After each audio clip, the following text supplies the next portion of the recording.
ମୁଁ ପ୍ରକାଶ ଆପଣମାନଙ୍କୁ ମୋର ଚ୍ୟାନେଲ ଡାଇନାମିକ୍ କ୍ଲାସରେ ସ୍ୱାଗତ ଜଣାଉଛି। ମୁଁ ଆଜି ପିଲାମାନଙ୍କର ଏକ ଗୁରୁତ୍ୱପୂର୍ଣ୍ଣ ଅସୁବିଧାର ସମାଧାନ ଧରି ଆସିଛି। ପିଲାମାନେ ପ୍ରାୟ ପରୀକ୍ଷା ଲେଖିବା ବେଳେ ବହୁତ କଷ୍ଟ ଓ ତିକ୍ତତା ଅନୁଭବ କରିଥାନ୍ତି। ଏହାର ସମାଧାନ ପାଇଁ ପରୀକ୍ଷା ଲେଖିବାରେ ଏକ ସହଜ ଟ୍ରିକ୍ ଜଣାଇବାକୁ ଯାଉଅଛି।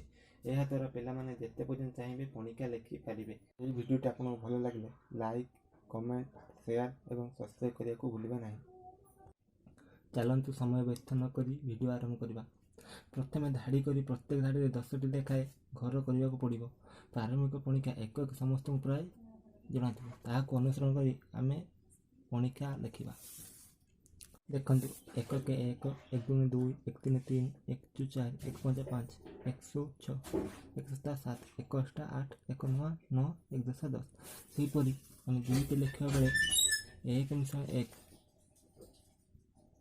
2, 2 ମିଶାଣ 2, 2 2 4, 2 3 3 ମିଶାଣ 3, 6, 2 2 4 ମିଶାଣ 4, 8, 2 5 5 ମିଶାଣ 5, 10, 200 6 ମିଶାଣ 6, 12, 2 7 7 ମିଶାଣ 7, 14, 2 8 8 ମିଶାଣ 8, 16, 2 9 9 ମିଶାଣ 9, 18, 2 10 10 ମିଶାଣ 10, 20। ସେହିପରି ଆମେ 3ଟି ପରୀକ୍ଷା ବି ଲେଖିପାରିବା। ଆମକୁ ଗୋଟିଏ ପରୀକ୍ଷା ଲେଖିବା ପାଇଁ ତା ଉପର ପରୀକ୍ଷାକୁ ଲେଖିଦେବା ଆବଶ୍ୟକ।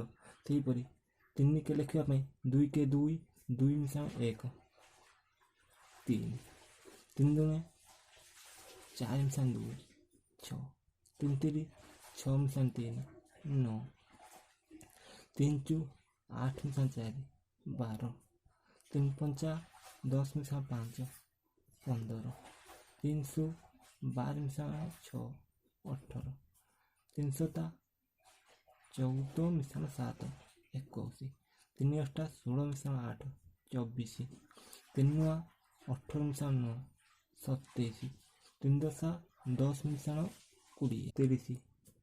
ଏହିପରି ଭାବେ ଆମେ ଅନ୍ୟ ପରୀକ୍ଷା ମଧ୍ୟ ଲେଖିଦେଇପାରିବା। ଯେପରି 20 କେ 20, 20 2 40, 20 3 60, 20 4 80, 20 5 100, 20 16 120, 20 17 140, 20 18 160, 20 9 180, 20 10 200। 21 କେ ଲେଖିବା ପାଇଁ 20 କେ ରୁ 20 ମିଶାଣ 1, 21,